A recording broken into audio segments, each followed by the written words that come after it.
ನನ್ನ ಹೆಸರು ಪೂರ್ಣಶ್ರೀ. ನಾನು 3ನೇ ತರಗತಿಯಲ್ಲಿ ಓದುತ್ತಿದ್ದೇನೆ. ನಮ್ಮ ಶಾಲೆಯ ಹೆಸರು GLPS ದಿನ್ನೇನಹಳ್ಳಿ. ನಾನು ಈಗ ನಾಣ್ಯಗಳಲ್ಲಿ ರೂಪಾಯಿನ ನೋಡಿಸ್ತೀನಿ. 19 ರು. 5 ಗಳು 3 ಇಟ್ಟು 2 ಗಳು 2 ಇಟ್ಟಿದ್ದೀನಿ. 19 ಆಗುತ್ತೆ. Very good. 6 ರು. 2 ಗಳನ್ನ 3 ಇಟ್ಟಿದ್ದೀನಿ. 6 ಆಗುತ್ತೆ. ಏನು ಎರಡುಗಳು ಅಂದ್ರೆ ಏನದು? ಮಿಸ್ 2 ರೂಪಾಯಿ ನಾಣ್ಯಗಳು ಅಂತ ಹೇಳಬೇಕು. ಓಕೆ. 2 ರೂಪಾಯಿ ನಾಣ್ಯಗಳು.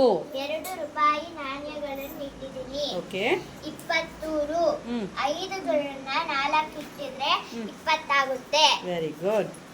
5 ರು. 5 ರೂಪಾಯಿ ಒಂದು ಇಟ್ರೆ ಆಗುತ್ತೆ. 5 ರೂಪಾಯಿ ಏನದು? ಮಿಸ್ ನಾಣ್ಯ. Very good. 15 ರು.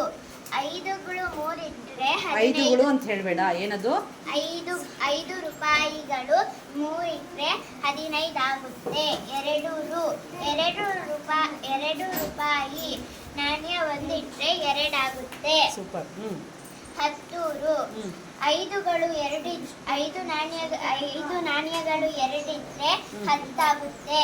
30 ರು. 5 ಗಳು 6 ಇಟ್ಟರೆ 5ಗಳು ಅಲ್ಲ. 5 ರೂಪಾಯಿಗಳು 6 ಇಟ್ಟರೆ 30 ಆಗುತ್ತೆ. ಏನವು ನಾಣ್ಯಗಳು ಅಂತ ಹೇಳು. 5 ನಾಣ್ಯಗಳು 5 ರೂಪಾಯಿ ನಾಣ್ಯಗಳಮ್ಮ. 5 ರೂಪಾಯಿ ನಾಣ್ಯಗಳು ಇಟ್ಟರೆ 30 ರೂಪಾಯಿ ಆಗುತ್ತೆ. 26 ರು.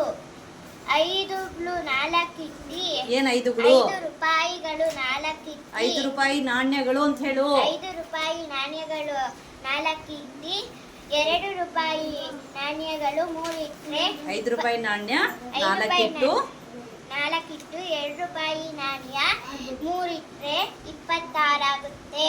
ಟೋಟಲ್ ಅದು 26 ಆಯ್ತು. ನೆಕ್ಸ್ಟ್ 7 ರು. 5 ರೂಪಾಯಿ ನಾಣ್ಯ 1 ಇಟ್ಟು 2 ರೂಪಾಯಿ ನಾಣ್ಯ 1 ಇಟ್ಟರೆ 7 ಆಗುತ್ತೆ. ಒಟ್ಟು 7 ಆಯ್ತು. ಸರಿ, ವೆರಿ ಗುಡ್. ಚೆನ್ನಾಗಿ ಮಾಡಿದ್ಯಾ. ಅರ್ಥ ಆಯ್ತಾ? ಈಗ ಯಾವ ಥರ ಜೋಡಿಸ್ಬೇಕು ನಾಣ್ಯಗಳು? Very good. ಇದೇ ಕೆಲಸ ನೀವು ಯಾವಾಗಾದರೂ ಅಂಗಡಿಗೆ ಹೋದಾಗ ಲೆಕ್ಕಾಚಾರ ಮಾಡೋಕ್ಕೆ ಇದೇ ಥರ ಬಳಸಬೇಕು. ಓಕೆನಾ? Well done.